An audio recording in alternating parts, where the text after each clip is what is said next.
හරි පොඩි වෙලාවකට කෝල් එකකට හිරුණා ළමයි. මේ තියෙන 2008 පේපර් එකේ මාකින් ස්කීම් එක ගිය සතියේ මාක් කරගත්ත නැති කවුරු හරි ඉන්නවා නම් ඒක ස්ක්‍රීන්ෂොට් එකක් ගහගන්න. කලින් රෙකෝඩින් එකෙත් මුල ඕක තියෙනවා. අපි යනවා පේපර් එක සාකච්ඡා කරන පැත්තට. right? හරි. මෙතන අහලා තියෙනවා 26 වෙනි 25 වෙනි ප්‍රශ්න වෙනකම් අපි කතා බහ කරා. 26 වෙනි ප්‍රශ්නේ. n යනු නිකිලමේ විචල්‍යයක් නම් පහත් සඳහන් කේතය. ඔව්. මෙතන මේ තියෙන සූඩෝ කෝඩ් එක වගේ එක. right? මේක ප්‍රෝග්‍රෑම් එකක්ම කියලා අපිට හිතන්න අමාරුයි. සූඩෝ කෝඩ් එකක ටයිප් එකක් තියෙන ව්‍යාජ කේතයක ටයිප් එකක් තියෙන්නේ. එතකොට මේ ව්‍යාජ කේතයට අදාළව තමයි අපි මෙතන කතා බහ කරන්න ඕනේ. මෙතන මේ do while කියන ලූප් එකෙන් කරන්නේත් while කියන ලූප් එකටම අදාළව සිද්ධ වෙන දෙයක්. මෙතන කන්ඩිෂන් එකක් චෙක් වීමක් සිද්ධ වෙනවා. ඊට පස්සේ මේ යට මේ කියන ස්ටෙප් එක සිද්ධ වෙනවා කන්ඩිෂන් එක සත්‍යව තිබෙන තාක් කල්. right? මේ ලූප් කියන එකෙන් ඉන්ඩිකේට් කරන්නේ නැවත වතාවක් සිදු කරන්න කියන එක. right? හරි අපි මේක බලමු කොහොමද සිද්ධ වෙන්නේ කියලා. hand trace කරලා අපිට හදාගන්න වෙනවා. n කියන කෙනා 10ට සමාන කරන්න කියලා තියෙනවා මුලින්. ඒක නිසා n කියන කෙනාව මම 10 කියලා නිර්මාණය කරගන්නවා. ඊට පස්සේ කියලා තියෙනවා while n වල අගය 5ට විශාල හෝ සමානද. n වල අගය දැන් 10යි. එතකොට එයා 5ට විශාලයි. right? සමාන නැහැ විශාලයි. එතකොට කියලා තියෙනවා n වල අගය එකකින් අඩු කරන්න කියලා. ඒ කියන්නේ 10 තිබ්බ අගය 9 බවට පත් වෙනවා. ඊට පස්සේ තියෙන loop කියන වචනේ loop කියන වචනෙන් කියන්නේ නැවත වතාවක් condition එක check කරන්න කියලා. condition එක check කරනවා. condition එක check කරාම තාමත් 5ට වඩා විශාලයි. එතකොට n වල අගය ආයෙත් වතාවක් අඩු කරනවා. right? මම මෙතන මේ hand tracing table එක පොඩ්ඩක් මේ හරියට අරගන්නම්. මොකද නැත්නම් අපිට අඳින්න ඉඩමදි වෙනවා. right? මුලින්ම 10න් පටන් ගත්තා. 10 9 බවට පත් වුණා. 9 8 බවට පත් වුණා. නැවත වතාවක් ගිහිල්ලා කන්ඩිෂන් එක චෙක් කරනවා 5ට විශාලද කියලා. නැත්නම් සමානද කියලා. විශාලයි තාමත්. ආයිසරක් එකක් අඩු වෙනවා. නැවත වතාවක් ගිහිල්ලා චෙක් කරනවා 5ට වඩා විශාලයි. තව එකක් අඩු වෙනවා. නැවත වතාවක් චෙක් කරනවා 5ට වඩා විශාලයි. තවත් එක්කෙනෙක් අඩු වෙනවා. නැවත වතාවක් චෙක් කරනවා මේ වතාවේ චෙක් කරනකොට 5ට වඩා විශාල නැහැ. හැබැයි 5ට සමානයි. ඒක නිසා නැවතත් එක්කෙනෙක් අඩු වෙනවා. අඩු වෙලා ගිහිල්ලා චෙක් කරාම තමයි මේ කියන ප්‍රකාශය අසත්‍ය වෙන්නේ. අසත්‍ය වුණාම ප්‍රෝග්‍රෑම් එක නතර වෙන්න ඕනේ. දැන් මෙතන මේ n යනු නිකිලමේ විචල්‍යයක් නම් පහත කේතය කී වතාවක් ක්‍රියාත්මක වෙනවද කියන එකයි. ඒ කියන්නේ ලූප් කී වතාවක් ලූප් වෙනවද කියලා මෙතන අහන්නේ. ඒතර කිසි විටකත් ආරම්භ නොවේ කියන එක අපිට අරගන්න බෑ උත්තරයක් විදිහට. කිසි විටකත් අවසාන නොවේ කියන එකත් අපිට අරගන්න බෑ උත්තරයක් විදිහට. 6 වරක් හෝ 5 වරක් ක්‍රියාත්මක වේ කියන තැන තමයි එතකොට අපි නතර වෙන්නේ. ඒතර වාර ගණන විදිහට බැලුවොත් මේ 10 9 බවට පත් වෙනකොට තමයි එක වාරයක් ඉවර වෙන්නේ. එතනට එක වාරයයි. 9 8 බවට පත් වෙන්න වාර 2යි. 8 7 බවට පත් වෙන්න වාර 3යි. 7 6 බවට පත් වෙන්න වාර 4යි. 6 5 බවට පත් වෙන්න වාර 5යි. 5 4 බවට පත් වෙන්න වාර 6යි. එහෙම බැලුවොත් මෙයා 6 වරක් ක්‍රියාත්මක වෙනවා. ඒ කියන්නේ පළවෙනි උත්තරේ තමයි උත්තරේ විදිහට අරගන්න තියෙන්නේ. මාකින් ස්කීම් එකේ මොකද තියෙන උත්තරය බලමු. 26 වෙනි එකට නේද? ඔව් 26ට තියෙන පළවෙනි උත්තරේ. පැහැදිලිද මේ සිද්ධ වෙච්ච දේ ළමයි?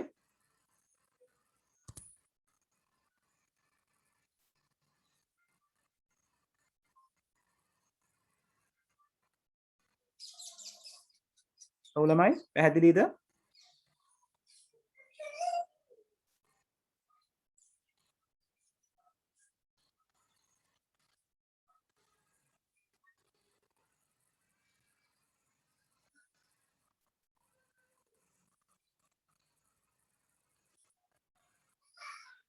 හරි. right. හරි. ඊළඟට අහලා තියෙනවා 27 වෙනි ප්‍රශ්නේ. රෙකෝඩයක් අනන්‍යව හඳුනා ගැනීම සඳහා වගුවක අඩංගු විය යුතු ශේත්‍රය වනුයේ. මම මේ හෑන්ඩ් ට්‍රේස් කරපු එක පොඩ්ඩක් මකනවා. නැත්තම් ප්‍රශ්නේ පැහැදිලි වෙන්නේ නැති වෙලා යනවා.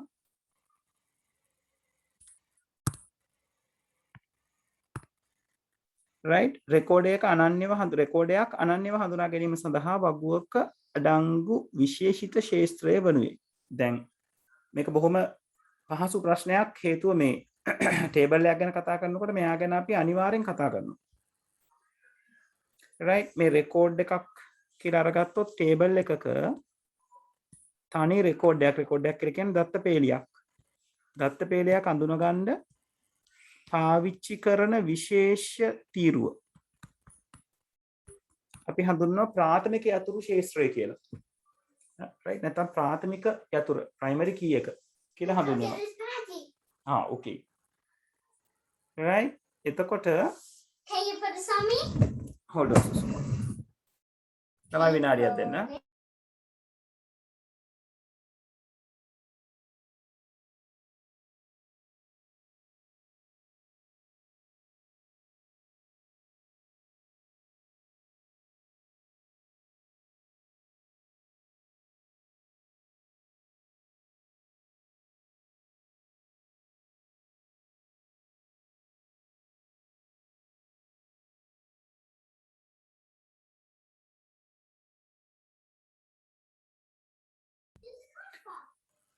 right එතකොට ළමයි ටේබල් එකක තියෙන රෙකෝඩ් එකක් අනන්‍යව හඳුනා ගන්න. දැන් උදාහරණයක් විදිහට ඕගොල්ලෝ ඉස්කෝලේ ඕගොල්ලෝ ගැන තියෙන දත්ත ටික අනන්‍යව හඳුනා ගන්න ඕගොල්ලෝ පාවිච්චි කරන්නේ ඕගලන්ගේ ඉන්ඩෙක්ස් නම්බර් එක ඇතුළත් වීමේ අංකය. right අන්න ඒ වගේ හැම ටේබල් එකකම ඩේටාබේස් එකක තියෙන හැම ටේබල් එකක්ම ඒගොල්ලන්ගේ රෙකෝඩ් එකක් අනන්‍යව හඳුනා ගන්න එක් ශේත්‍රයක් හරි ශේත්‍ර කීපයක් හරි පාවිච්චි කරනවා. ඒවට අපි කියනවා ප්‍රාථමික යතුරු ශේත්‍රය කියලා. right ඒතර ප්‍රාථමික යතුරක් කියන එක එකකින් හැදෙන්නත් පුළුවන්. එක තීරුවක් පාවිච්චි කරලා හැදෙන්නත් පුළුවන්. තීරු කීපයක් පාවිච්චි කරලා හැදෙන්නත් පුළුවන්. කෙසේ හෝ වේවා ඒ හැදෙන ශේත්‍රය අරගත්තම හැදෙන ප්‍රාථමික යතුරු අරගත්තම එයා එකිනෙකට වෙනස්. කොයිම වෙලාවකවත් එක වගේ ප්‍රාථමික යතුරු දෙකක් ඕගලන්ට පාවිච්චි කරන්න හම්බෙන්නේ නැහැ නැත්නම් දකින්න හම්බෙන්නේ නැහැ. right එතකොට මේකට නිවැරදි උත්තරේ වෙන්නේ ප්‍රාථමික ශේත්‍රය.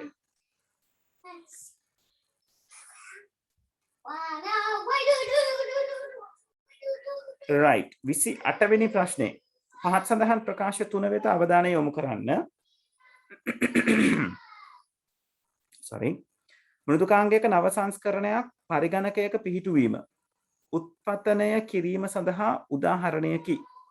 අප්ලෝඩ් කරනවා කියලා කියන්නේ අපි හැමෝම දන්නවා අප්ලෝඩ් කරනවා කියන්නේ මොකක්ද කියන එක. එතකොට ඉන්ස්ටෝල් කරනවා කියලා කියන්නේ අප්ලෝඩ් කිරීමට උදාහරණයක් නෙවෙයි. right ඒක නිසා පැහැදිලිවම ඒ කියන ප්‍රකාශය වැරදි. වීඩියෝ ගොනුවක් වෙබ් සේවා දායකයෙකුට යොමු කිරීම උත්පතනය කිරීම සඳහා උදාහරණයකි. ඒක හරියටම හරි. දැන් YouTube එකට අපි වීඩියෝ එකක් අප්ලෝඩ් කරනවා කියලා කියන්නේ YouTube වෙබ් සර්වර් එකට අපි යම්කිසි දත්තයක් ලබා දෙනවා කියන එක. right එතකොට අප්ලෝඩ් කරනවා කියලා කියන්නේ වෙබ්සයිට් එකකට නැත්නම් වෙබ්සයිට් එක දරාගෙන ඉන්න වෙබ් සේවා දායකයෙක් වෙබ් සර්වර් එකට අපි යම්කිසි දත්ත ගොනුවක් අප්ලෝඩ් කිරීම. ඒතර මෙයා හරි. සේවාලාභී පරිගණකයක් සේවාදායකගෙන් ශ්‍රව්‍ය ගොනුවක් ලබා ගැනීම අවපතනය කිරීම සඳහා උදාහරණයක්. ඔව් අපි වෙබ් එකේ තියෙන වෙබ්සයිට් එකකින් අපි ඩවුන්ලෝඩ් කරනවා සෝං ෆයිල් එකක්. right එතකොට වෙබ් සර්වර් එකේ තියෙන එක අපේ කම්පියුටර් එකට තමයි අපි ලබා ගැනීම සිද්ධ කරන්නේ. එතකොට ඒක ඩවුන්ලෝඩ් අවපතනය කිරීමක්. right ඒක නිසා මේක හරියටම හරි. ඒක නිසා නිවැරදි උත්තරේ වෙන්නේ B හා C පමණි කියන උත්තරය. right 29 ප්‍රශ්නාංක 29 මගින් නිරූපිත වගුවේහි x තීරයේ සහ y තීරයේ අන්තර්ගතයන් අතර නිවැරදි සම්බන්ධතාවය දෙනු ලබන්නේ පාත් සඳහන් කවරක් මගින්ද? එතකොට x වල තියෙනවා කාරක රීති දෝෂය, තාර්කික රීති දෝෂය. y පැත්තේ තියෙනවා වැරදි මූලපදය, වැරදි විරාම ලකුණු, අනපේක්ෂිත ප්‍රතිඵල. right? එතකොට අපි කාරක රීතියක් syntax error එකක් කියලා කියන්නේ අපි පාවිච්චි කරන ලැන්ග්වේජ් එකක grammatical mistake එකක්, ව්‍යාකරණ දෝෂයක් කරාම. ඒතකොට අපි කතා කරන භාෂාවක නම් ව්‍යාකරණ දෝෂයක් කියලා කියන්නේ නේද? දැන් අපි සිංහල භාෂාවේ දන්නවා මම වලින් පටන් ගත්තම මියන්නෙන් ඉවර වෙන්න ඕනේ. එහෙම ඉවර නොකරොත් ඒක syntax error එක. දැන් පරිගණක භාෂාවකට අදාළව syntax errors ගැන කතා කරොත් පරිගණක භාෂාවේ තියෙනවා keywords කියලා, මූලපද කියලා කොටසක් නේද? අපි Pascal අර ගත්තොත් variable එකක් indicate කරන්නේ var කියන එක අපි පාවිච්චි කරනවා නේද? program එකක ආරම්භය සහ අවසානය indicate කරන්න begin and end කියලා පාවිච්චි කරනවා. selection එකක් indicate කරන්න අපි if කියන structure එක පාවිච්චි කරනවා. iteration එකක් පුනර්කරණයක් නිරූපණය කරන්න අපි while කියන structure එක පාවිච්චි කරනවා. කරන්නේ ඒ වගේ මූල පදවල වැරද්දක් වුණොත් සහ ඔයගොල්ලෝ දන්නවා දැන් variable එකක් අපි define කරනකොට var කියලා අදාළ variable එකේ නමයි colon එකයි සමාන ලකුණයි ඊට පස්සේ අදාළ අගය semicolon එකක් තියන්න ඕනේ. නේද? එතකොට ඒ semicolon එක වැරදුනොත් අර දෙතිත සහ සමාන ලකුණ වැරදුනොත් අපිට syntax errors හම්බ වෙනවා. ඒ කියන්නේ විරාම ලකුණු වැරද්දක් කියලා කියන්නේ syntax error එකක්. එහෙන් බැලුවම මේකේ කාරක රීති දෝෂ විදිහට ඕගලන්ට p සහ q කියන දෙන්නම කාරක රීති දෝෂ විදිහට අරගන්න පුළුවන්. තාර්කික දෝෂයක් කියලා කියන්නේ කාරක රීති දෝෂ තියෙනකොට ප්‍රෝග්‍රෑම් එක එක්ක ක්‍රියාත්මක වෙන්නෙම නැතුව යනවා, නැත්නම් අතරමඟදී ක්‍රියාත්මක වෙන එක නතර වෙනවා. තාර්කික දෝෂයක් තියෙනකොට ප්‍රෝග්‍රෑම් එක ක්‍රියාත්මක වෙනවා, ගැටලුවක් නැහැ. හැබැයි අපි බලාපොරොත්තු වෙන අවුට්පුට් එක නෙවෙයි අපිට එන්නේ. අපි ප්‍රෝග්‍රෑම් එකක් ලිව්වොත් අංක දෙකක් එකතු කරන්න 2යි 3යි කියන අගයන් දෙක දුන්නම 10 කියලා උත්තරය අපිට එන්න පුළුවන්. එතකොට ඒක කාරක රීති දෝෂයක් නෙවෙයි, syntax error එකක් නෙවෙයි. ඒක logical error එකක්. right? ඒ කියන්නේ අපේ logic එක වැරදි, තර්කය වැරදි. right? ඒක නිසා තමයි අනපේක්ෂිත ප්‍රතිඵලයක් අපිට හම්බෙන්නේ. එතකොට b එක තමයි r කියන එක්කෙනා සම්බන්ධ වෙන්නේ. right?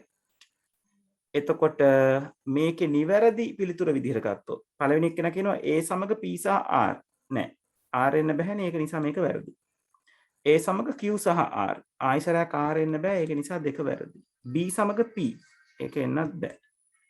b සමග r එයා තමයි නිවැරදි උත්තරේ විදිහට අපිට අරගන්න වෙන්නේ. 29ට 4 තමයි උත්තරය අපිට ලබා ගන්න වෙන්නේ. 30 රූප සටහනේ ප්‍රශ්නාංක 30 මගින් නිරූපිත ගැලීම් සටහනේ තාර්කික ව්‍යුහයෙහි ව්‍යුහය මගින් පෙන්눔 කරනුයේ. ඔව්. ඒතර මේ මෙතන පෙන්නලා තියෙන මේ ගැලීම් සටහනේ තියෙන ව්‍යුහය ගැන මේගොල්ලෝ අහන්නේ. මෙතන මේ පෙන්නලා තියෙන සිනාරියෝ එක. right? මේගොල්ලෝ කියලා තියෙනවා අනුක්‍රමයක් පෙන්නලා තියෙනවා කියලා. අනුක්‍රමය කියලා කියන්නේ මොකද්ද? එකකට පසු එකක් ආකාරයට සිද්ධ වෙන උපදේශ සමූහයකට අපි කියනවා අනුක්‍රමයක් කියලා. මේ නම ඇතුළත් කරන්න තියෙනවා, වයස ඇතුළත් කරන්න තියෙනවා. එකකට පසු එකක් සිද්ධ වෙන දෙයක්. ඒ කියන්නේ අනුක්‍රමය කියන එක තියෙනවා. ඊළඟට මෙතන තියෙනවා අපි දන්නවා මේ යාව පාවිච්චි කරන්නේ කොන්දේසියකට නේද? ඒත් කොන්දේසි පාවිච්චි කරන අවස්ථා දෙකක් අපිට එනවා. එකක් තමයි තේරීමක්, සිලෙක්ෂන් එකක්. අපි if කියන එක නා පාවිච්චි කරන්නේ තේරීමක් එක්ක. ඒ වගේම පුනර්කරණයක් තියෙනවා. පුතේ විනාඩියක් ඉන්න. ඒ වගේම පුනර්කරණයක්. පුනර්කරණය කියන එකනම අපිට අඳුන ගන්න පුළුවන් නැවත සිදුවෙන ක්‍රියාවලිය. දැන් මේකේ තියෙන ඊතල දිහා අපි බැලුවොත් මේ ඊතල ටික අපිට පෙන්눔 කරන්නේ මොකද්ද? මෙතන ඉඳලා ගලාගෙන එනවා. මේ තියෙන කොන්දේසියට අදාළව මෙයා එකපාරක ගමන් කරනවා. අපි ඒ පාර දිහා බැලුවොත් එයා නැවත ඇවිල්ලා මෙන්න මේ වගේ පොදු තැනකට වැටෙනවා. එයා නැවත කැරකෙන්නේ නැත්තම් අයිටරේට් වෙන්නේ පුනර්කරණය වෙන අවස්ථාවක් පෙන්වන්නේ නැහැ. අනිත් පාර දිහා බැලුවොත් ඒ පාරත් ඇවිල්ලා අර පොදු තැනට නැවත එකතු වෙනවා. ඒතරත මේක පුනර්කරණය නෙමෙයිනේ. ඒ කියන්නේ ඔව් පුනර්කරණය වෙන තව ඉස්සරහින් අදාළව මාවත් දෙකක ගිහිල්ලා නැවත පොදු මාවතකට එකතු වෙනවා නම් පාරවල් දෙකම. එහෙම අවස්ථාවකට අපි කියනවා සිලෙක්ෂන් එකක් තේරීමක් කියලා. පුනර්කරණයක් නම් මොකද වෙන්නේ? මේක නැවත නැවත සිද්ධ වෙන ආකාරයක් අපිට පෙන්වනවා. හරියට මෙන්න මේ වගේ. පේනවද? අපිට මේක වක් චක්‍රයක් ආකාරයෙන් බලා ගන්න පුළුවන්. නැවත නැවත සිද්ධ වෙනවා. මේ ෆ්ලෝ එක ගත්තම නේද? අපිට පේනවනේ කැරකි කැරකි නැවත නැවත සිද්ධ වෙනවා. එයා තමයි පුනර්කරණය. ඒතර මෙතන අපිට පුනර්කරණයක් දකින්න නෑ. අපිට දකින්න තියෙන්නේ සරල තේරීම. ඒක නිසා අපිට තුන්වෙනි එක්කෙනාව උත්තරේ විදියට ගන්න පුළුවන්. හරි කවුරු හරි ප්‍රශ්නයක් අහුවා. සර් කොරෙක්ෂන් මාර්ක් එකක් දාලා තියෙන සර් වයසකින් තමයි එතනින් මොකක්ද එතනින් අදහස් කරලා තියෙන්නේ? මෙතන පුතේ මේ ක්වෙස්චන් මාර්ක් එක ඇත්තටම මෙතන නෙවෙයි print වෙන්න ඕනේ මෙතන. right? කියන්නේ අපි නිතරම මේ කොන්දේසි ඇතුලේ අහන්නේ ප්‍රශ්නයක්නේ. වයස 18ට වැඩි හෝ සමානද කියන ප්‍රශ්නය. ක්වෙස්චන් මාර්ක් එක එනෝනේ පුතේ අන්තිමට. ඔව් පුතේ. ඒ පුනර්කරණය ඉංග්‍රීසියෙන් කියන්නේ මොකක්ද? iteration. right? repetition කියලාත් කියනවා iteration කියලාත් කියනවා. සර් අපිට සර් ඕක ඕනනම් ආය මේ අයිටරේෂන් එකකට දාත හැකිනේ සර් යටින් අරගෙන. ඔව් තව කොන්දේසියක් පාවිච්චි කරලා අවශ්‍ය නම් iteration එකකට සම්බන්ධ කරන්න පුළුවන්. හරි? right. ප්‍රශ්න 30ක් කරලා ඉවරයි. මේ වෙනකන් කරපු ඒවායි ගැටලු තියෙනවාද?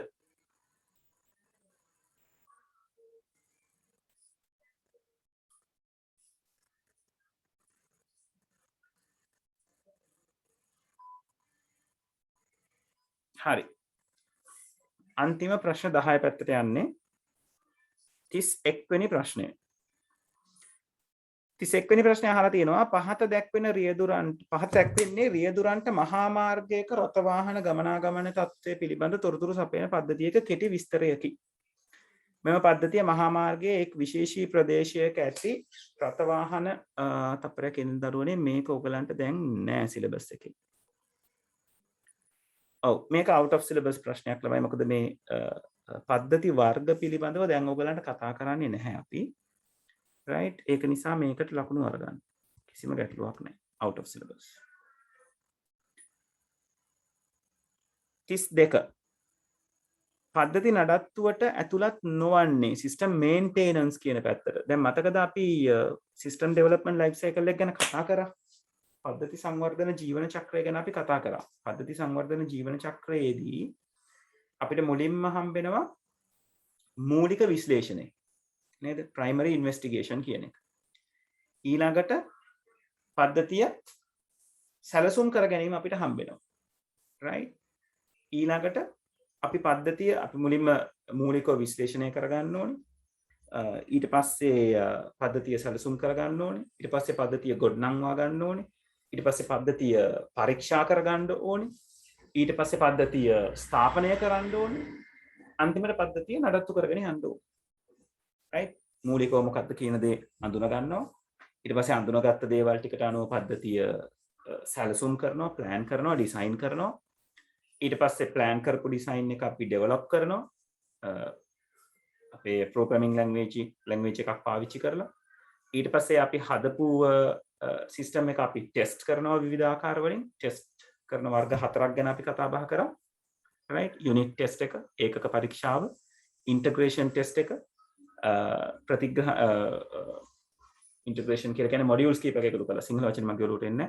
යුනිට් ටෙස්ට් එක, ඒකක පරීක්ෂාව, ඉන්ටග්‍රේෂන් ටෙස්ට් එක, ඊට පස්සේ සිස්ටම් ටෙස්ට් එක, පද්ධති පරීක්ෂාව, අවසානයේ ඇක්සෙප්ටන්ස් ටෙස්ට් එක, ප්‍රතිග්‍රහණ පරීක්ෂාව. right? එතකොට ඒ ටෙස්ට් 4 කරලි වරුණයින් පස්සේ 4 පාස් වුණාම අපිට පුළුවන් අපේ පද්ධතිය අදාළ සේවාදායකයා ගාව නැත්තම් අපිට මේ පද්ධතිය හදන්න කියලා අපෙන් ඉල්ලීම කරපු කෙනාගේ ආයතනයට ඕ නැත්තම් අදාළ උපාංගයට ස්ථාපනය කිරීම කරන්න. ඩිප්ලොයි කරන එක. ඒක ඩිප්ලොයි කරනත් ක්‍රම 4ක් තියෙනවා. නේද?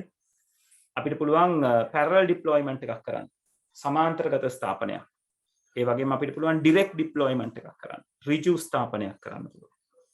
ඒ වගේම අපිට පුළුවන් pace deployment එකක් අවදි ස්ථාපනයක් කරන්න පුළුවන්.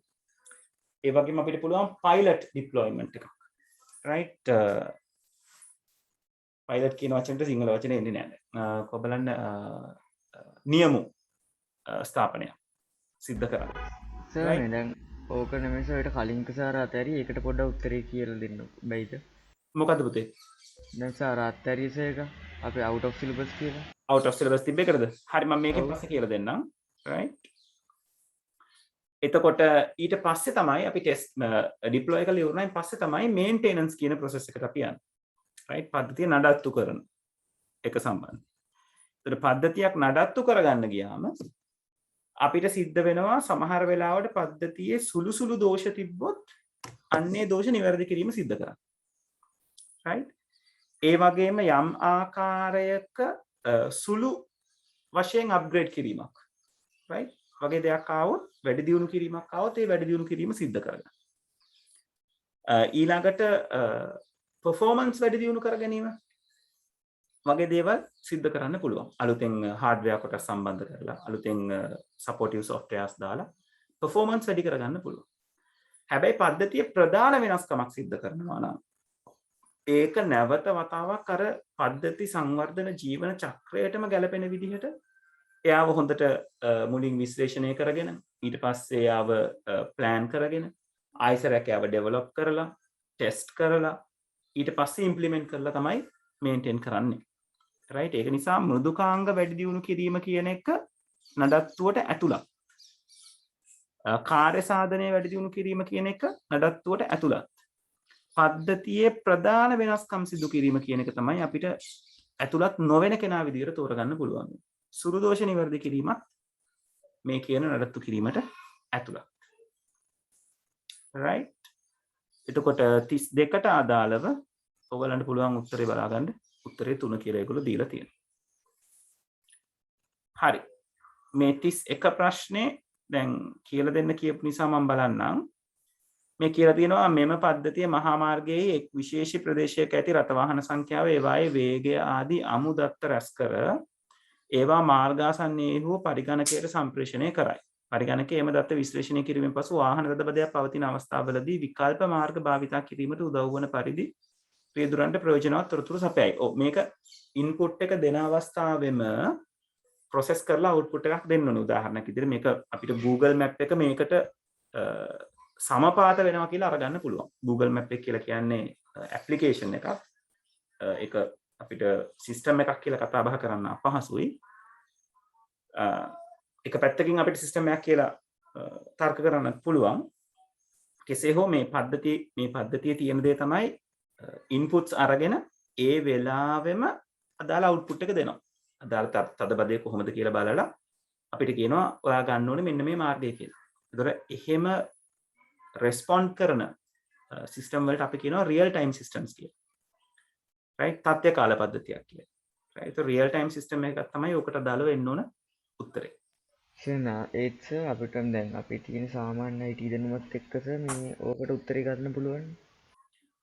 මෙහෙමයි. ඔයාට මේක තර්ක කරලා අරගන්න පුළුවන්. හැබැයි රියල් ටයිම් කියන වචනේ කියන්නේ මොකක්ද කියන එක ඔළුවේ තියෙන්න ඕන. සර් ඒතර ඔටෝමේට් කියන්නේ මොකක්ද? ඔටෝමේටඩ් කියලා කියන්නේ පුතේ මිනිසාගේ බලපෑමෙන් ගොඩාක් ඉවත් වෙලා. උදාහරණයක් විදිහට වොෂින් මැෂින් එකක් අරගත්තොත් අපි බොහොම පොඩි ඉන්ස්ට්‍රක්ෂන්ස් ටිකක් දෙන්නේ. එයා ඊට පස්සේ හොදන ඒ දේවල් ටික සම්පූර්ණයෙන් සිද්ධ කරනවා. right අන්න ඒ වගේ පද්ධතියක් අපි කියනවා ආටිෆිෂල් ඉන්ටෙලිජන්ට් එකට සමානයිද? ඔව් මෙහෙමයි. ආටිෆිෂල් ඉන්ටෙලිජන්ට් කියන එකත් ඔටෝමේටඩ් පැත්තට වර්ග කරන්න පුළුවන්. ඒක ඔටෝමේටඩ් වල ගොඩාක් උසස් තැනක් තමයි ආටිෆිෂල් ඉන්ටෙලිජන්ස් කියන්නේ. right okay අනිත් දෙන්න ගැන කතා කරොත් බැච් ප්‍රොසෙස් කරනවා කියලා කියන්නේ කාලයක් තිස්සේ දත්ත එකතු කරලා ඊට පස්සේ සැකසීම කරන කට්ටියට අපි කියනවා බැච් ප්‍රොසෙසින් සිස්ටම් එකක් කියලා කාණ්ඩ සැකසුම් පද්ධතියක් කියලා. ඕෆ්ලයින් සිස්ටම් එකක් කියලා අපි කියනවා දත්ත ඇතුළත් කරන අවස්ථාවේම ප්‍රොසෙස් කරන්නේ නැතුව ඊට යම් වෙලාවක් ගිහිල්ලා ප්‍රොසෙස් කරලා ප්‍රතිදානයක් දෙනවා. කියන්නේ රියල් ටයිම් කියන එක්කෙනාගේ ඔපොසිට් එක්කෙනා තමයි අපි ඔෆ්ලයින් කියලා කතා කරන්නේ. රයිට් කෙසේ හෝ දැන් ඔය දේවල් ටික ඔයගලන්ගේ සිලබස් එකේ කතා බහ වෙන්නේ නැහැ. ඉස්සර සිස්ටම් ඩෙවලොප්මන්ට් පාඩමේ තිබුණා ඕක. 7 වෙනි පාඩමේ. 7 වෙනි නෙවෙයි 7 වෙනි A level වල. ඔයගලන්ට දාලව තියෙන්නේ 3 වෙනි පාඩමේ. රයිට්. හරි. ඊළඟට ලෝක විසිරවීමන World Wide Web හොඳින්ම විස්තර කර හැක්කේ 33 වෙනි ප්‍රශ්නේ අහලා තියෙනවා. අන්තර්ජාලය සඳහා යෙදෙන තවත් නමක් කී. අන්තර්ජාලයට කියන තවත් නමක් නෙවෙයි World Wide Web කියලා කියන්නේ. World Wide Web කියලා කියන්නේ අන්තර්ජාලයේ තියෙන එක ප්‍රසිද්ධම එහෙම නැත්නම් අපිට කියන්න පුළුවන් ප්‍රසිද්ධම සේවාවකේ. famous service. right. ඒතර අන්තර්ජාලය ගත්තම තව services ගොඩක එකතුවක් නේද? අපි services www World Wide Web එක ගැන තව මොන හරි තියෙනවද ඒ වගේ මේව? ඔව් World Wide Web එක කියලා කියන්නේ පුතේ වෙබ්සයිට්ස් ඔක්කොගේම එකතුවටනේ. විශ්ව විසිරවීමන කියලා කියන්නේ නැත්නම් ලෝක විසිරවීමන කියලා කියන්නේ වෙබ්සයිට්ස් මේ ලෝකේ තියෙන ඔක්කොම වෙබ්සයිට්ස් ටික එකට එකතු කරාම අපි යාට කියනවා www කියලා. ඒකයි අපේ වෙබ්සයිට්ස් ඔක්කොම www කියන සර්විස් එක හරහා පටන් ගන්න. ඊට අමතරව ඔයාට තියෙනවා ඊමේල් සර්විසස්. ඊළඟට FTP file transfer protocol service එක තියෙනවා. files transfer කරගන්නකොට. ඊළඟට remote desktop නැත්නම් remote controlling service එක.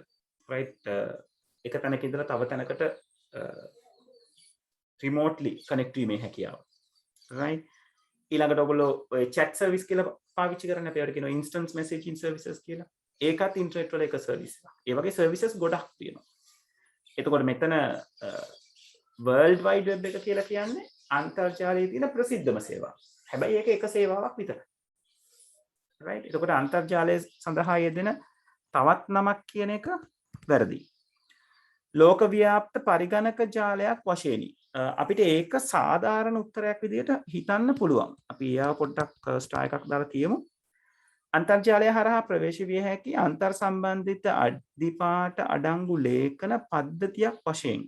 අන්න ඒක වඩා හොඳට විස්තර කරලා තියෙනවා World Wide Web කියන එක. මොකද interlinked අන්තර් සම්බන්ධිත අධිපාට hypertext කියන්නේ අපි HTML පාඩම කරනකොට අපි ඉගෙන ගත්තා websites හදන්නේ HTML කියන language එක base කරගෙන. hypertext markup language. එතකොට ඒ hypertext markup language වලින් හදන HTML වලින් හදන web පිටු කීපයක් link කරාම තමයි website එකක් හැදෙන්නේ. එතකොට websites ටික එකතු කරාම තමයි World Wide Web එක කියන එක නිර්මාණය වෙන්නේ. right. ඒතර එහෙම ගත්තම වඩාත් හොඳ උත්තරේ වෙන්නේ තුන්වෙනි උත්තරේ. right. දැවැන්ත විද්‍යුත් ලේඛන සුරක්ෂිතාගාරයක් විතරක් නෙවෙයි. නේද? මේ තුන්වෙනි උත්තරේ තමයි වඩාත් හොඳට ඒක විස්තර කරලා තියෙන්නේ. 33ට ඔව්. ඒගොල්ලෝ දීලා තියෙන්නේ තුන්වෙනි උත්තරේ. වඩා හොඳ විස්තර කිරීම තියෙන්නේ තුන්වෙනි උත්තරේ. right. ඊළඟට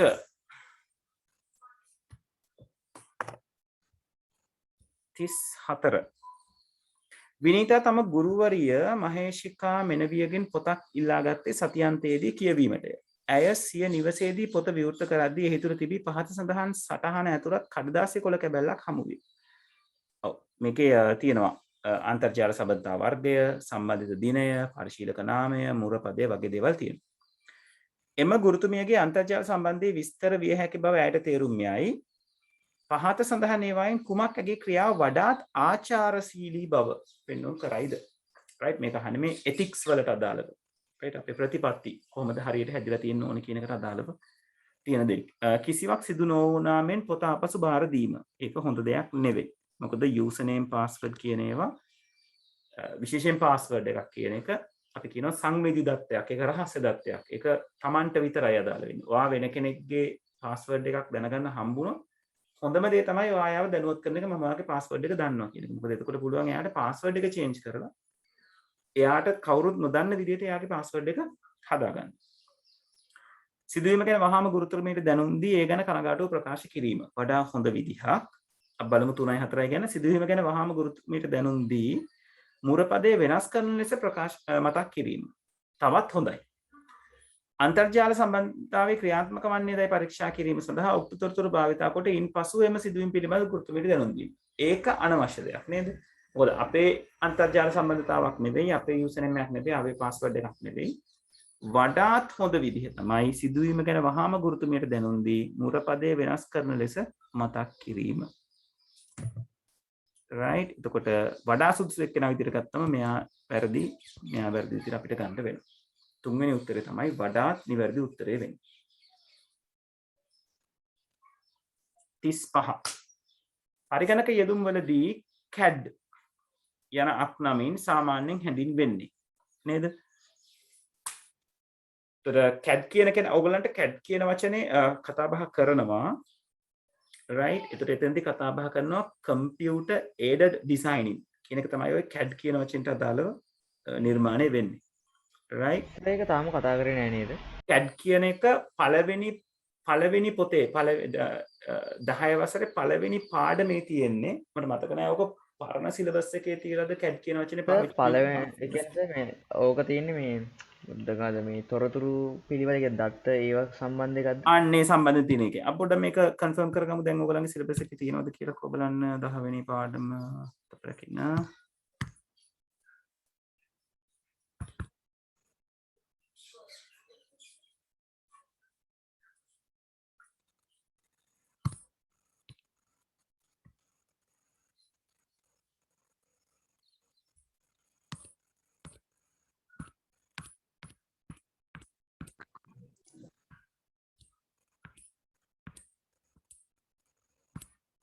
කැට් එකක් තියෙන කැට් එක නම් සර් තියෙනවා.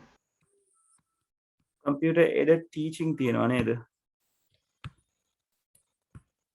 web based learning තියෙනවා. නෑ සර් CAD එක නෑ. CAD එක නෑ නේද? කමක් නෑ. අපි එහෙනම් ඒක out of syllabus කියලා අරගමු. කොබලන්න තප්පරයක් ඉන්න. government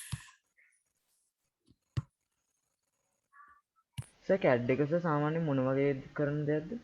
computer aided designing කියලා කියන්නේ පොතේ අපි ඔය Photoshop ඊළඟට ඔය 3D designing ඔය ඕනම designing එක. සර් එහෙනම් ඒක නෑ සර් මේකේ තියෙන්නේ සර් සෞඛ්‍ය අංශය යටතේ තියෙන ටික විතරයි. එනේ CAT scan එක පැත්ත ගැනනේ. ඒකේ learning පැත්තේ තමයි ඕක සටහන් කරොත් ඔයගලන්ට සටහන් වෙන්න ඕනේ. හැබැයි අපි CAT ගැන දැනගෙන ඉන්න එක හොඳයි. මොකද අපි multimedia lesson එක කරනවානේ. ඒකට ඒක computer aided designing එකක් තමයි. right? ඒක නිසා අපි එතනට පොඩ්ඩක් කරලා settle වුණා නම් හොඳයි. right? යාළුවෝ කියලා ඉවර තියනවා කියලා ඉසුක කොතනද තියෙන ඉසුක?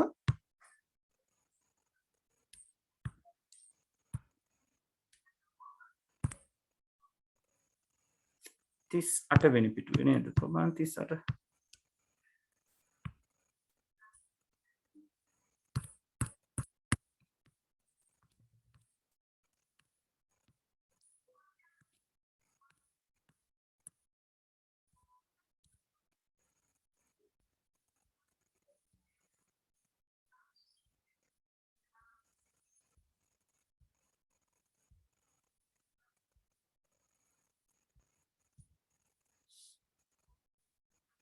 තිස් 8 පුතේ සිංහල මීඩියම් පොතේද ඉංග්‍රීසි මීඩියම් පොතේද ඔයා කියන්නේ?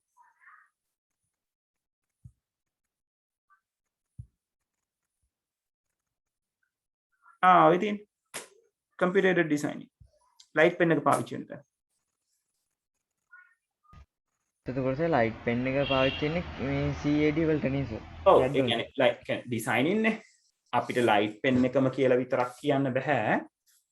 right? computer එක භාවිතා කරගෙන computer එක උදව් කරගෙන කරන designing ඕනම දෙයක් අපි කතා කරන්නේ computer aided designing කියලා.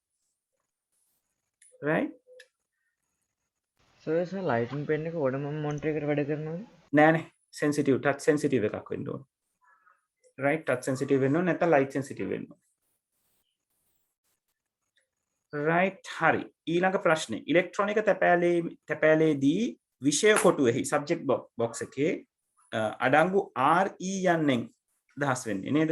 අපි දන්නවා මේක මොකක්ද කියලා. RE කියලා තියෙන්නේ reply එකක් තියෙන වෙලාවකට. right? අපි මොකක් හරි අපිට ආපු ඊමේල් එකකට reply කරනකොට subject line එකේ එනවා මේක reply එකක් කියලා indicate කරන්න ඔය RE කියන අකුරු 2යි 32යි. right? එතකොට නිවැරදි උත්තරේ 2 කියලා අපිට ඒකට අරගන්න පුළුවන්. අනුක්‍රමික ගොනු සංවිධානයක් වඩාත් සුදුසු වන්නේ sequential file. දැන් මේ අනුක්‍රමික ගොනු සහ ඒකම කතා කරන අනිත් ෆයිල් එක තමයි random files කියලා අපි කතා කරනවා. right? අහඹු ගොනු කියලා. මේ අනුක්‍රමික කියලා කියන්නේ එකකට පසු එකක් කියන අර්ථය. random කියලා කියන්නේ අහඹු ලෙස එක එක ස්ථානවලින්. right? මෙතෙන්දි කතා කරලා තියෙනවා අනුක්‍රමික ගොනු සංවිධානයක් වඩාත් සුදුසු වන්නේ sequential file system එකක් වඩාත් සුදුසු වන්නේ මොන දේවල්ට? ගුවන් යාන ආසන වෙන් කිරීමේ පද්ධතියකට, වැටුප් ලේඛන පද්ධතියකට, පුස්තකාල පද්ධතියකට, දුරකථන නාමාවලි විමසුම් පද්ධතියකට. ඒතර මෙතනදී ගුවන් යාන ආසන වෙන් කිරීමේ පද්ධතියක් අනුක්‍රමික කරලා ඉවර වෙලා අපිට මැනේජ් කරගන්න ටිකක් අපහසුයි. මොකද එක එක ස්ථාන වලින් එක එක vacancies නැත්නම් එක එක වෙන් කිරීම සිද්ධ වෙන්න පුළුවන්. ඒතර ඒක අනුක්‍රමික වෙන්නේ නැහැ. එකකට පසු එකක් යමක් වෙන්නේ නැහැ. වැටුප් ලේඛනය ගත්තමත් එහෙමයි. එක් එක් පුද්ගලයාට අදාළව එක එක grades වලින් එක එක තැන් වලින් වැටුප් ලේඛන පද්ධතියක් access කරන්න පුළුවන්. පුස්තකාල පද්ධතියක් අරගත්තම යම් ප්‍රමාණයකට මේ අනුක්‍රමික ගොනු සංවිධානයට යන විදිහට තියෙනවා. මොකද සාමාන්‍ය පුස්තකාලයක් ගත්තොත් අපේ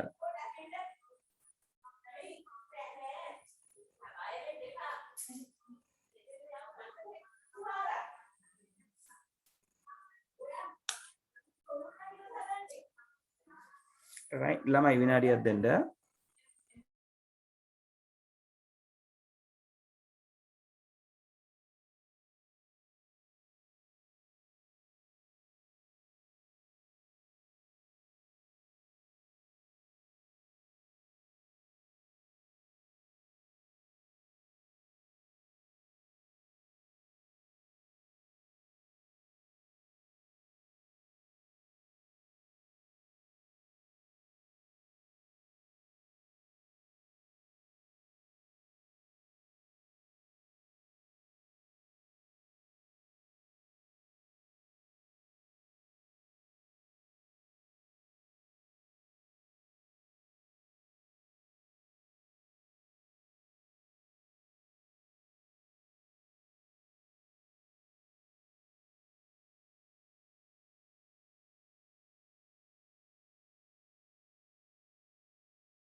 හරි ළමයි sorry පොඩි වෙලාවකට right ඔව් එතකොට අපි කතා කර හිටියේ මේ sequential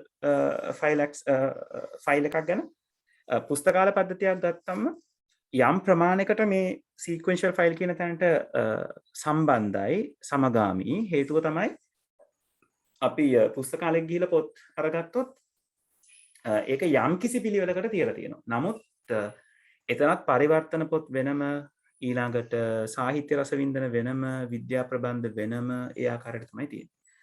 දුරකථන නාමාවලි විමසුම් පද්ධතියක් ගැන හිතුවොත් දුරකථන නාමාවලියක් අපිට සාමාන්‍යයෙන් පාවිච්චි කරන්න තියෙන්නේ ආකාරාදී පිළිවෙලට නේද?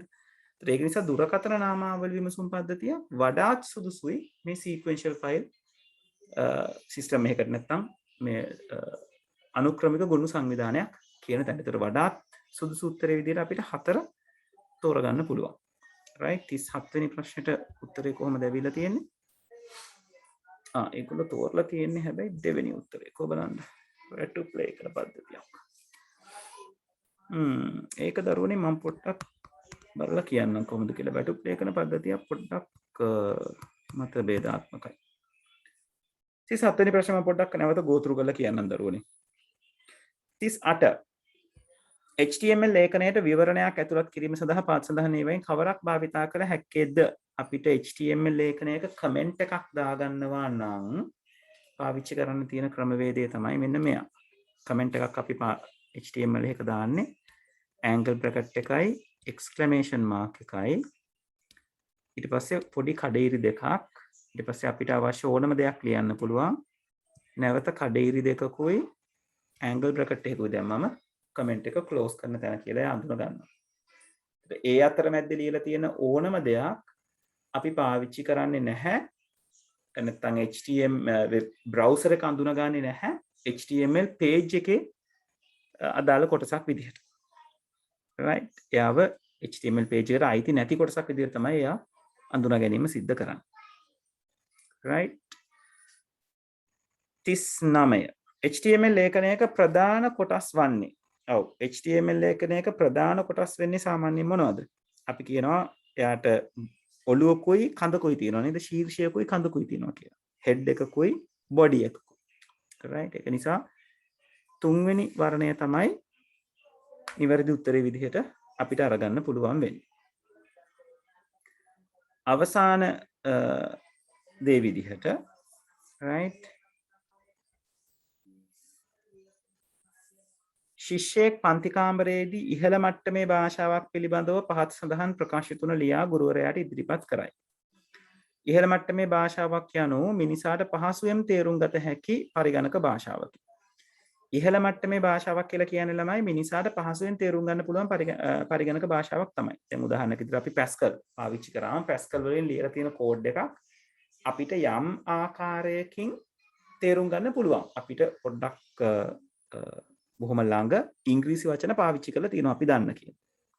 එතකොට ඒ කියන ප්‍රකාශය අපිට නිවැරදි එකක් විදිහට ගන්න පුළුවන්. මෙතන පොඩ්ඩක් විශේෂ දෙයක් සිද්ධ වෙලා තියෙනවා. ඊට පස්සේ මේ ටීචර් කරලා තියෙන දේවල් ටිකුත් කියලා තියෙනවා.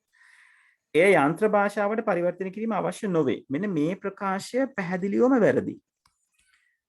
ඉහළ මට්ටමේ භාෂාවක් පහළ මට්ටමේ භාෂාවක් නැත්නම් පහළ මට්ටමේ භාෂාවන් විදිහට අපි යන්ත්‍ර භාෂාව සහ ඇසෙම්බලි භාෂාව පාවිච්චි කරනවා. ඒක බවට පරිවර්තනය කරන්න ඕනේ යන්ත්‍රයට තේරුම් ගන්න. කියන්නේ මැෂින් එකට තේරුම් ගන්න. ඒකට තමයි අපි ට්‍රාන්ස්ලේටර්ස්ලා කියන උපයෝගිතා මෘදුකාංග පාවිච්චි කරන්නේ. right Java යන්නේ ඉහළ මට්ටමේ පරිගණක භාෂාවක් සඳහා උදාහරණයකි. ඒක හරියටම හරි. right එතකොට මෙතෙන්ද කියලා තියෙනවා ගුරුවරයා ඒහි අඩංගු මිනිසාට පහසුවෙන් තේරුම් යන ගත හැකි යන්න කපා දමා මිනිස් භාෂාවට නොඑක් අයුරින් සමානකම් දක්වන යනුවෙන් ලියයි. එතකොට ඒ කියන්නේ වඩාත් හොඳ දෙයක් ඒ කරලා තියෙන්නේ. මොකද තේරුම් ගන්නවටත් වඩා මිනිස් භාෂාවට නොඑක් අයුරින් සමානකම් දක්වන භාෂාවක්මයි තියෙන්නේ. ඇය B වගන්තිය සම්පූර්ණයෙන් කපා හරින ලදී. කපා හරින අතර C වගන්තියේ කිසිදු වෙනසක් සිදු නොකරයි. ගුරුවරයාගත් ක්‍රියාමාර්ගයට නොගැලපෙන හේතුවක් දැක්වෙන්නේ පහත් සඳහන් කුමන ප්‍රකාශයෙන්ද? ගුරුවරයා ඒ වාක්‍යයේ සඳහන් කොටස ඉවත් කළේ එය වැරදි නිසාය. right වැරදි නිසා කියලා අපිට කියන්න අමාරුයි. right එතකොට නොගැලපෙන හේතුවක් කියලා කිව්වොත් ඔව් අපිට එක තමයි එතෙන්දී තෝරගන්න වෙන්නේ නේද? ගුරුවරයා මිනිස් භාෂාවට නොඑක් අයුරින් සමානකම් දක්වන යනුවෙන් ලියේ එය වඩාත් ගැළපෙන නිසාය. ඔව් ඒක නිවැරදි. ගුරුවරයා B වාක්‍ය කපා හැරියේ වැරදි නිසාය. ඒකත් හරි. ඒක වැරදි. ගුරුවරයා C වාක්‍ය වෙනස් නොකළේ නිවැරදි නිසාය. ඒකත් හරි. නේද? පළවෙනි උත්තරේ තමයි අපිට උත්තරේ විදිහට අරගන්න පුළුවන් වෙන්නේ. බලමු 40ට දීලා තියෙන උත්තරේ. ඔව් 1. right? එතකොට 40 වෙනි ප්‍රශ්නෙට ඕගලන්ට අරගන්න තියෙන 1. ඒ ප්‍රශ්නේ පොඩ්ඩක් පැටලිලි සහගතයි. ඔය වගේ ඔය එක ප්‍රශ්නයක් විතරයි ඔහොම විභාග ඉතිහාසයේම අහලා තිබුණේ. නමුත් 40 වෙනි ප්‍රශ්නෙට එක විදිහට උත්තරය අරගන්න පුළුවන්. හරි. ප්‍රශ්න 40ම කතා කරලා ඉවරයි. බලන්න ඕගලන්ගේ 40න් කීයක් නිවැරදිද කියලා. right? මට එවන්නත් බලන්න උත්තර ටික ටක් ගාලා.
ඔව් කොහොමද කට්ටියගේ ලකුණු?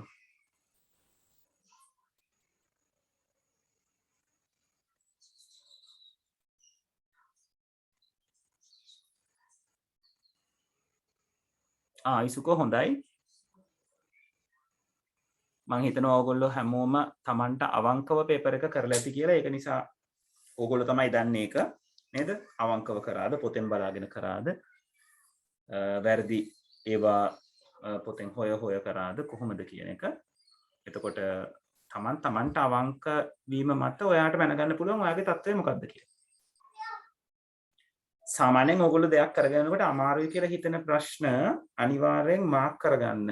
මාක් කරගෙන ඊට පස්සේ ඒක කියන්නේ පේපර් එක කරලා ඉවර වෙලා පොතෙන් බලන්න ඔයා හරියට කරලා තියෙනවද කියලා. හැබැයි ඒක වෙනස් කරන්න යන්න එපා. right? alright. හරි. ළමයි ඔයගලගේ පේපර්ස් හොයාගන්න බැරි ගැටලුවට මම විසඳුමක් දෙන්නම්.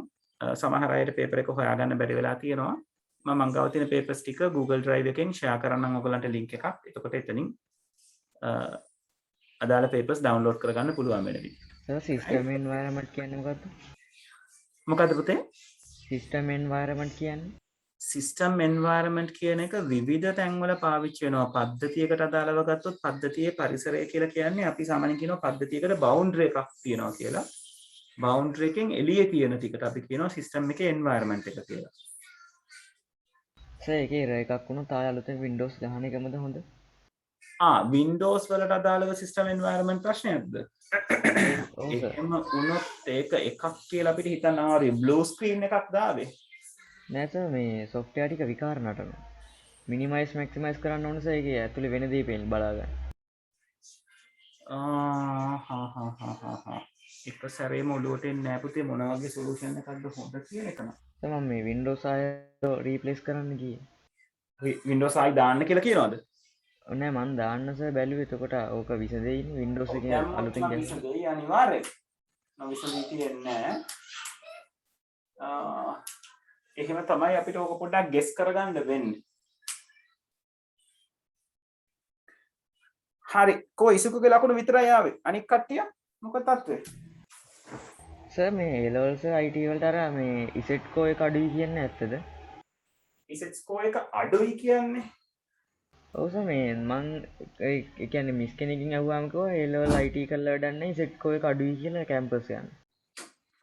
ඉසෙට් ස්කෝර් එක අඩු නෑ ඒකේ අනිත් පැත්ත තියෙන. ඉසෙට් ස්කෝර් එක වැඩි වෙනවා ඔයා A-level IT කරොත්.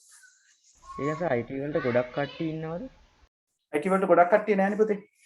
IT වලට සාපේක්ෂව අඩු පිරිසක් ඉන්නවා. ඒකයි නේද ඉසෙට් ස්කෝර් එක ටිකක් වැඩිපුර ගන්න. ඔව්. හිමන්ස හොඳයි, දිනෙත් හොඳයි, බොහොම හොඳයි. අනිත් අය විනෝත් හොඳයි බොහොම හොඳයි සාමාන්‍යයෙන් ඔයගොල්ලෝ 40න් 35න් උඩ ගන්නවා කියලා කියන්නේ ඔයගලන්ට එකක් ගන්න හරි ලේසි ඒ නිසා හැමෝම ටාගට් කරන්න ඕනේ 35න් එහා පැත්තට යන තැන නිතරම හොඳයි පූර්ණ හොඳයි ඔය ලකුණු ඔය විදිහටම තියාගෙන යන්න right practice එක ඔය විදිහටම තියාගෙන යන්න right හරි එහෙනම් අපි දෙවෙනි ප්‍රශ්න පත්‍රයේ පැත්තට යමු මේක මුලින්ම අහලා තියෙනවා අමුදත්ත සහ තොරතුරු අතර වෙනස එක් වාක්‍යයකින් ලියන්න. ඔව්. raw data and information අතර වෙනස.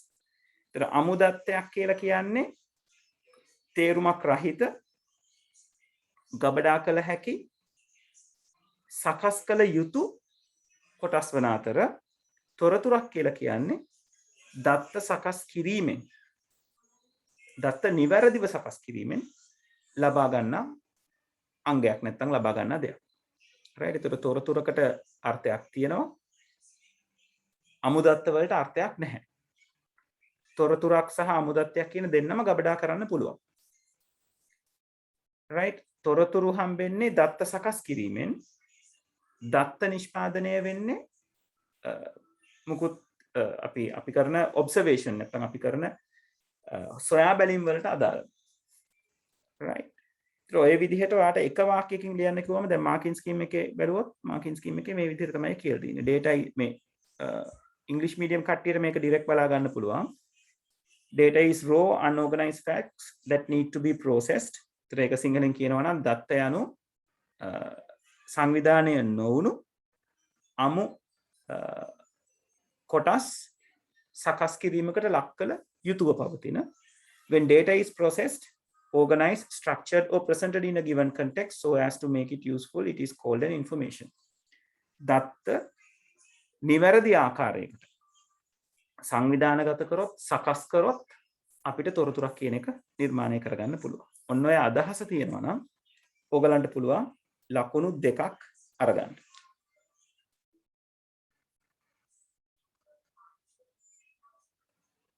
right එතකොට කියවලා බලන්න ගැටලු තියෙන අය ඉන්නවා නම් මට පොඩ්ඩක් කියන්න මෙන්න මේකයි මම ලියලා තියෙන්නේ කියලා. ඒතර මම කියන්නම් කොහොමද ලකුණු හම්බෙන්නේ කියන එක. ඒතර පළවෙනි ප්‍රශ්නේ ලකුණු 20ක් ඕගලන්ට හම්බෙනවා ලකුණු දෙක බැගින්.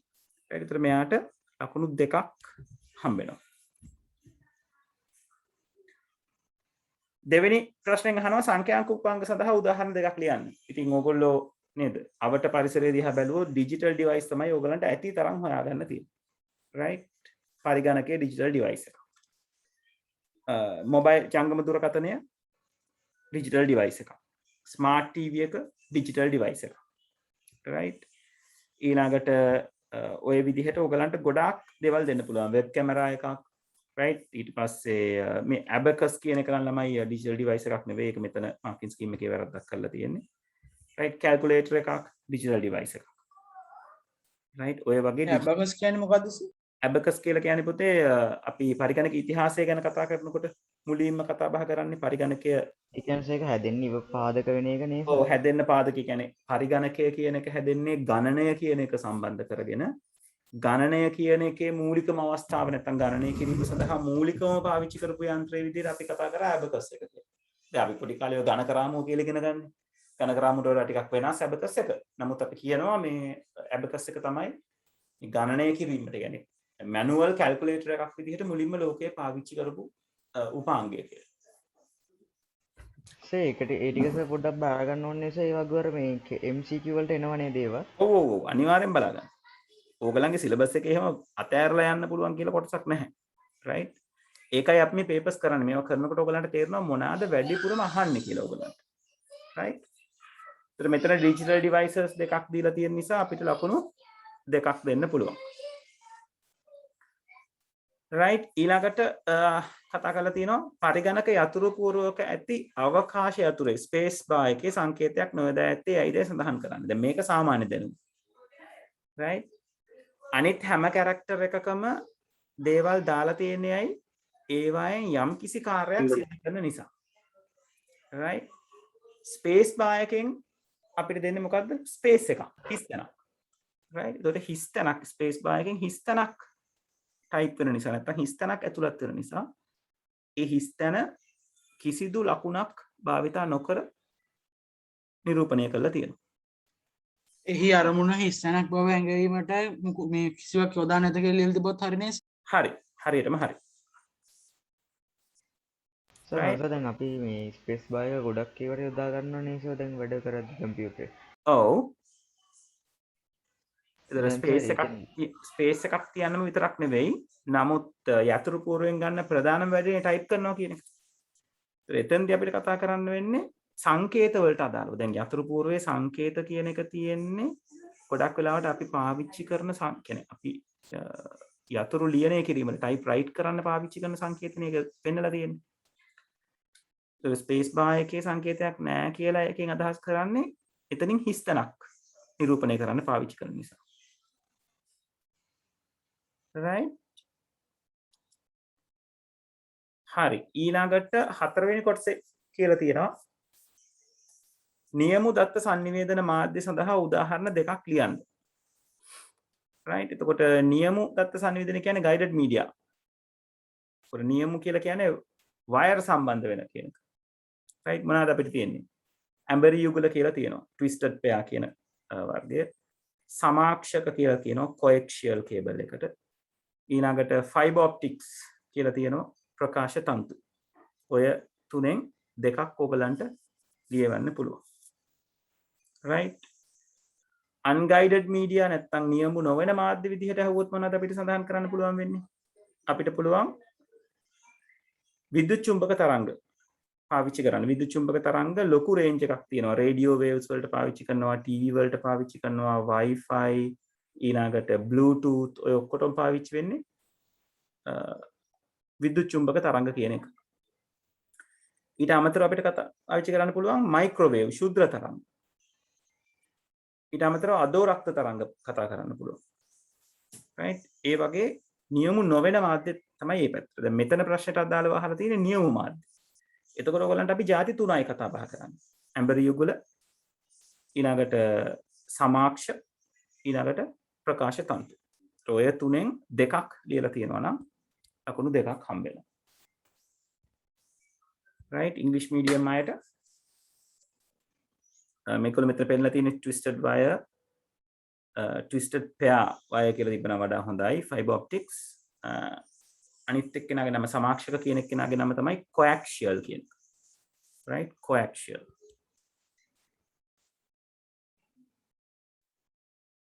හරි.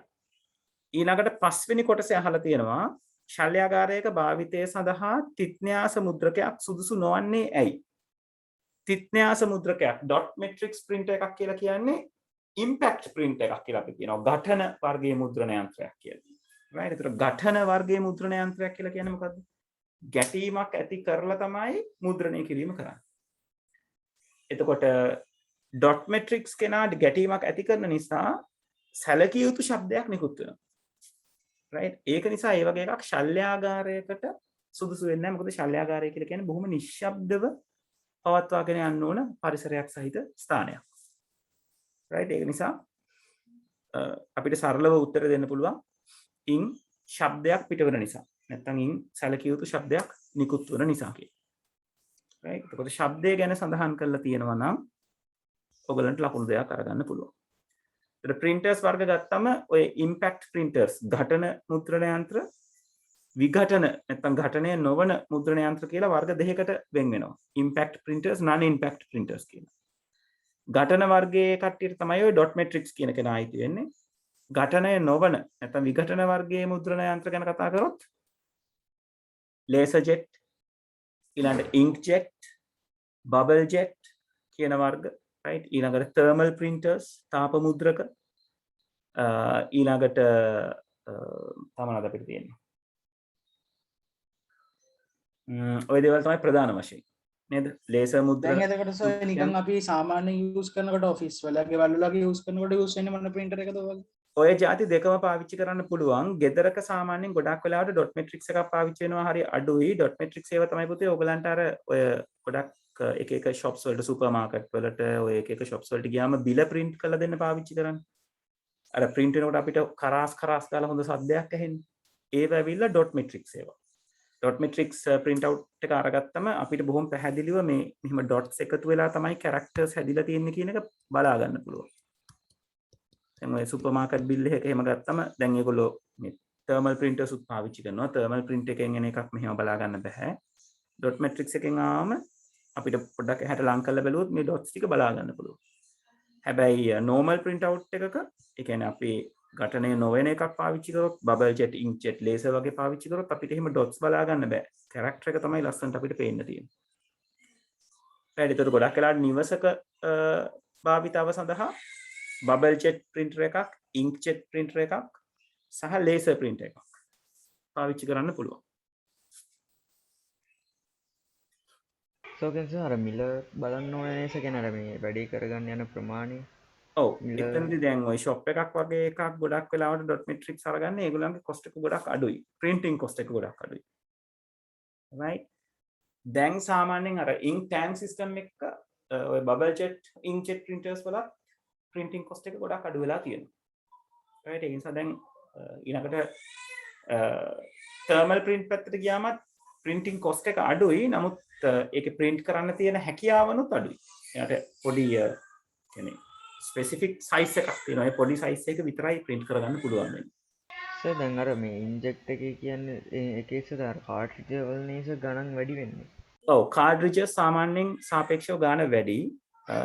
ink tank system වල තීන්ත පුරවන බෝතලේ සාපේක්ෂව ගාන අඩුයි. ඒ කියන්නේ සර් දැන් බෝතලේ දාන සිස්ටම් එකකුත් තියෙනවද? ඔව් කියන්නේ තීන්ත බෝතලේම දාන කියන්නේ තීන්ත බෝතලෙන් තීන්ත පාවිච්චි කරනවා. right මෙන්න මේ විදිහ මම ඉන්නවා ඔයගලන්ට පින්තූරයක් වෙන. කියන්නේ සර් කාර්ට්‍රිජ් එක රීෆිල් කරගන්නද? කාඩ්රිජ් එක රීෆිල් කරන්නේ නැතුව ඩිරෙක්ට්ම ඉන්ක් එක දාලාම වැඩ කරන්න පුළුවන් ඒවා තියෙනවා පුතේ. මෙන්න මේ වගේ.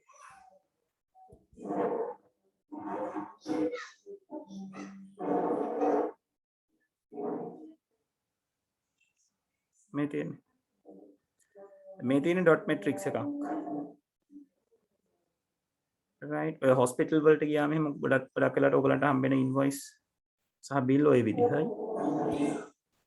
right ගොඩක් රස්නේ නේස ටික. ඔව් ඒ කියන්නේ මේකෙන් out එකක් එන එකට වඩා thermal printer එකෙන් output වෙන එක රස්නේ වැඩි. දැන් මේ තියෙන ink tank system එකක්. මේ මෙතන මේ කෙළවරේ තියෙන ink tanks ටික එතන open කරලා තීන්ත ටික අපිට නිකන් පුරවන්න තියෙන්නේ. පුරවලා එයායි printer එකේ තීන්ත ටික wires වලින් ඇදලා අරගෙන print කරනවා. right එතකොට මේ තියෙන්නේ cartridge type එක. එතකොට cartridge එක සාමාන්‍යයෙන් refill කරන්න පුළුවන් types තියෙනවා ගොඩක්. refill කරන්න බැරි ඒවා මේ cartridge එක පුරුනාම රීෆිල් කරන්න. මොකද පුතේ?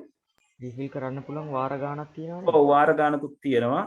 සමහර දැන් අපි නම් ලංකාවේ නම් රීෆිල් කරන්න බැරි ඒවත් අපි මේ පියන දලවල රීෆිල් කරන අවස්ථා තියෙනවා. ඒ කරලත් ඒක පාවිච්චි කරනවා. නමුත් අර ඒක ටිකක් කරදරකාරී. කාඩ්රිජ් එකකින් සාමාන්‍යයෙන් උපරිම print out 100ක් උපරිම 200ක් විතර වගේ තමයි ගන්න පුළුවන්. මේ ink bottles පාවිච්චි කරාම print outs 1000ක් 2000ක් අරගන්න පුළුවන් එක ink bottle set එකකින්.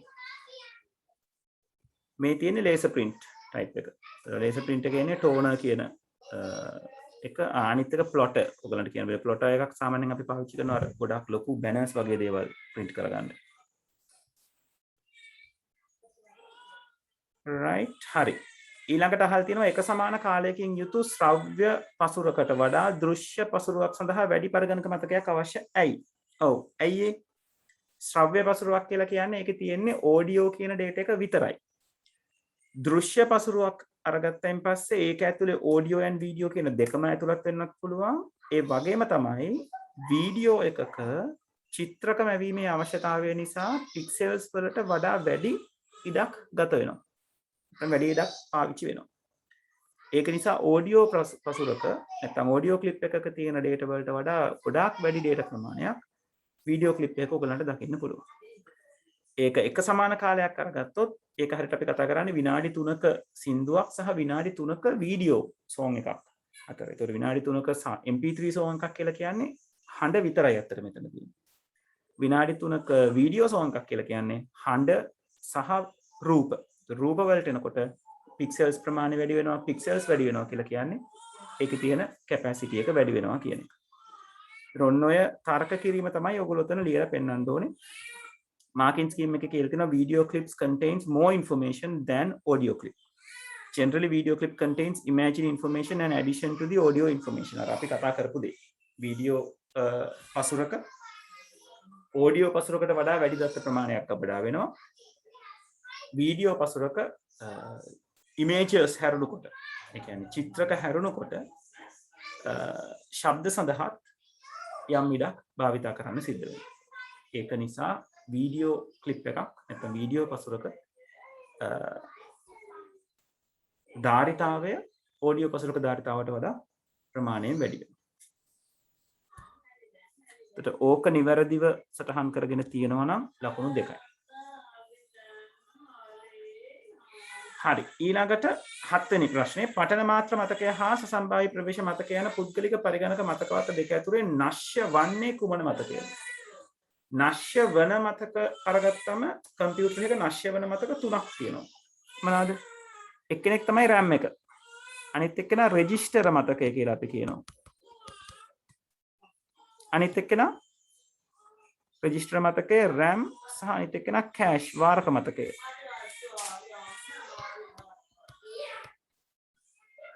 right මෙයා රෙජිස්ටර් මතකය මෙයා වාරක මතකය සහ සසම්භාවී ප්‍රවේශ මතකය මේ තුන් දෙනාම අයිති වෙන්නේ නශ්‍ය වන volatile කියන පැත්තට. ඇයි මේගොල්ලන්ට නශ්‍ය වන කියලා කියන්නේ? මේගොල්ලන්ට කරන්ට් එක දීලා තියෙන තාක්කල් දත්ත මතක තබා ගන්නවා. කරන්ට් එක අස් කරාම නැත්නම් විසන්ධි කරාම පවර් විසන්ධි කරාම විදුලි බලය විසන්ධි කරාම තියෙන කන්ටෙන්ට් එක ඒගොල්ලෝ මකලා දානවා. ඒක නිසා මේගොල්ලන්ට අපි කියනවා නශ්‍ය මතක නැත්නම් volatile memories කියලා. නශ්‍ය නොවන මතක පැත්තට ගත්තම අපිට ඉන්නේ එක්කෙනෙක් ROM පඨන මාත්‍ර මතකය කියන කෙනා සහ අනිත් එක්කෙනා ද්විතීක මතකය. ද්විතීක මතකය කියන එක්කෙනා අපි වර්ග තුනකින් කතා කරා නේද මතකද? චුම්බක මාධ්‍ය magnetic storage ඊළඟට අපි කියනවා optical storage ප්‍රකාශ මාධ්‍ය කියලා.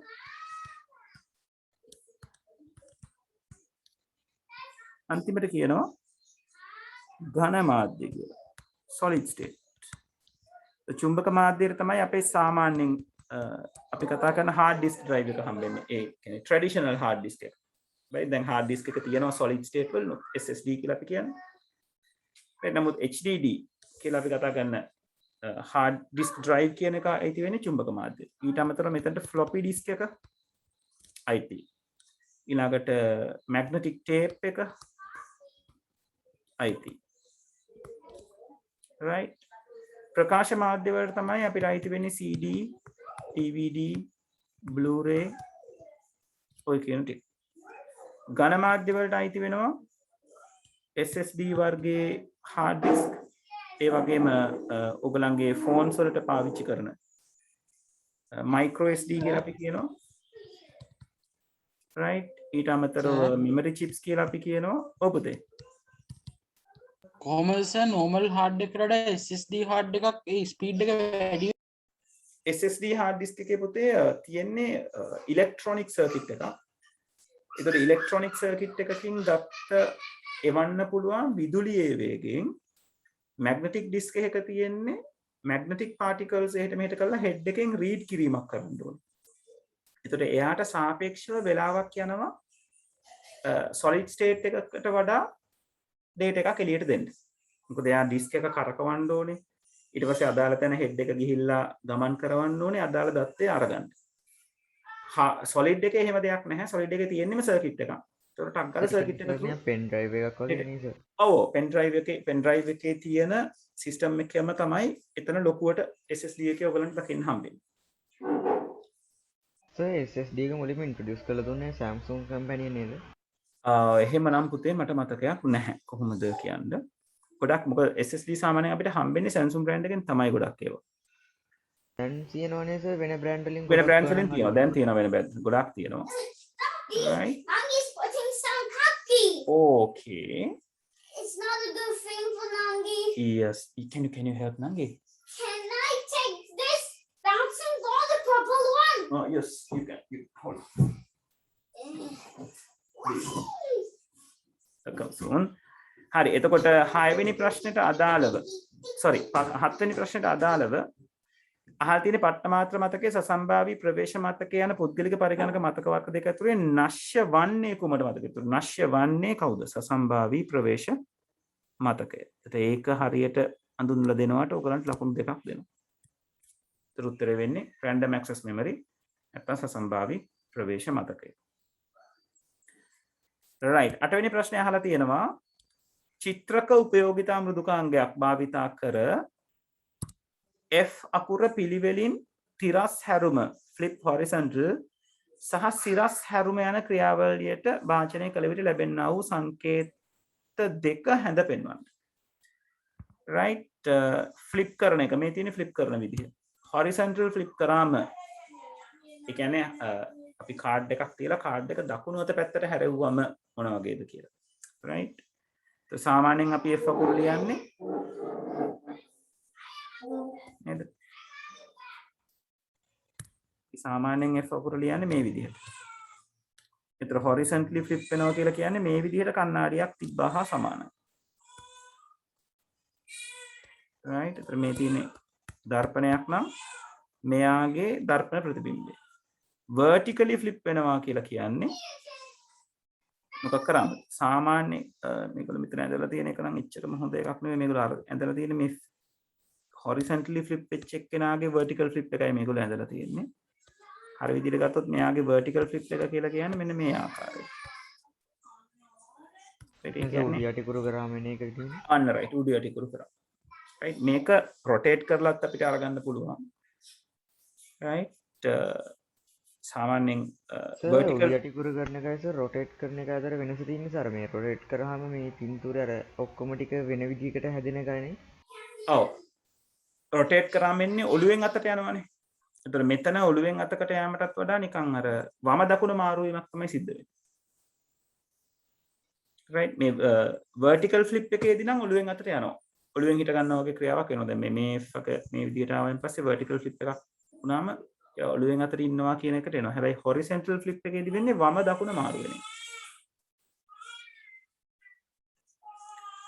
right ඒතර ඔන්න ඔය විදිහට මේකේ අපරකින් ළමයි මේගොල්ලෝ මේ ප්‍රශ්නේ අහලා තියෙන්නේ එකකට පස්සේ එකක් කරන විදිහද නැත්නම් වෙන වෙනමද? බලන්න.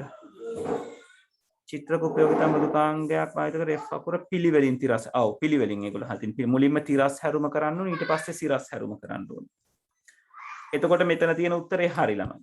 මොකද මේගොල්ලෝ මෙතනදී මුලින් කතා කරලා තියෙන්නේ මුලින් සිරස් හැරුම කරන්න කියලා. ඒතර මේ තියෙන්නේ F අකුර එයා මුලින්ම flip horizontal වුණාම සිරස් හැරුම වුණාම මේ අතර හැර වෙනවා. ඊට පස්සේ යාව තිරස් හැරුම කරාම මේකට යට මේ විදිහේ ප්‍රතිබිම්බයක් හැදෙනවා. right එතකොට මේක එක උත්තරයක්. එයා horizontal flip එක මේ තමයි vertical flip එක. ඒක තමයි මේ විදිහට ඇඳලා තියෙන්නේ. right එතකොට ඒ සිරස් සහ තිරස් හැරුම පොඩ්ඩක් හරියට ඔළුවේ දාගන්න.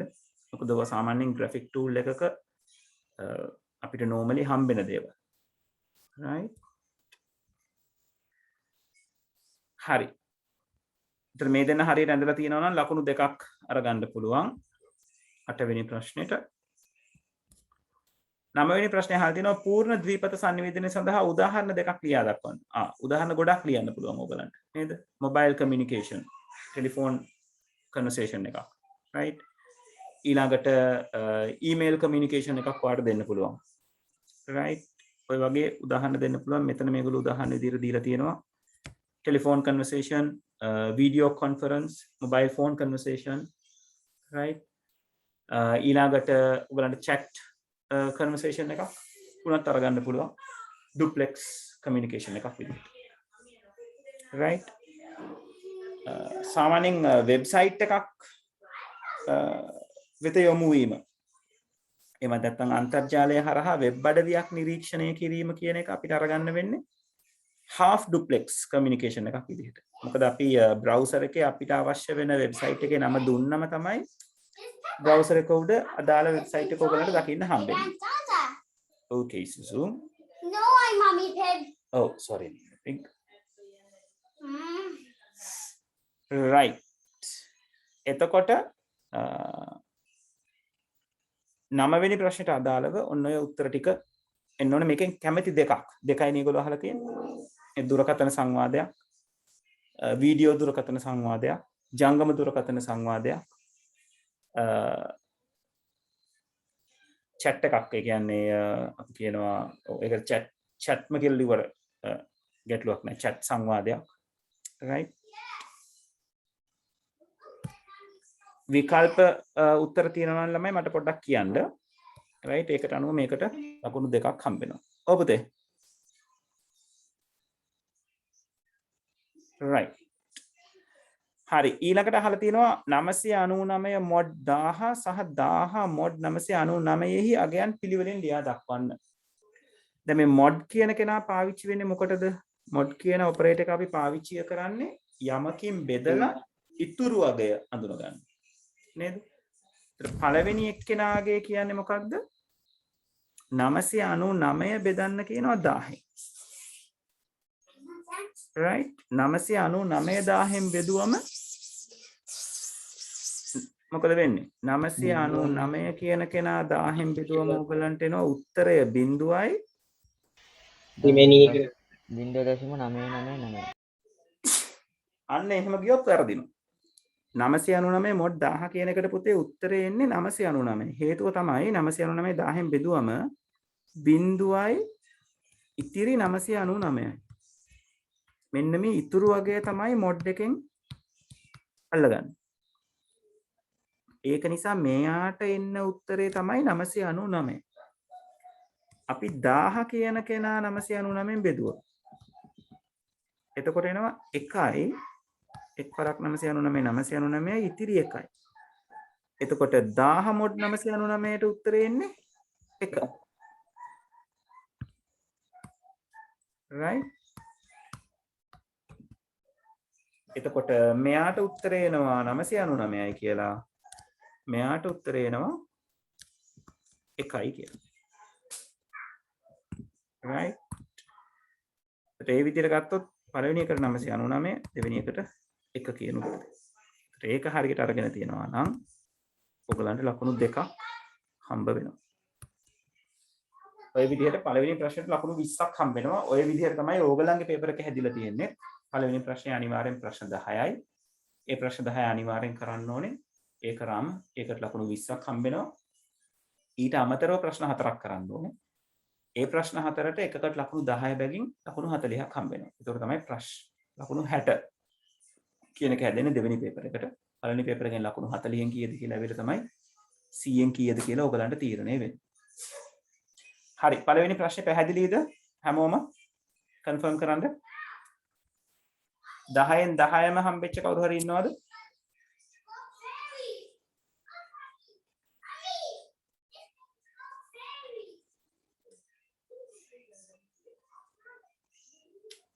ඔව් 10න් 10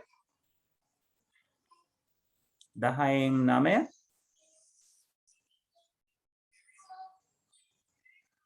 10න් 8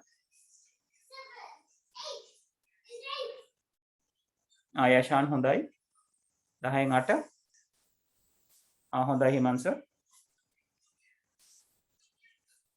පූර්ණ හොඳයි පූර්ණා නේද හොඳයි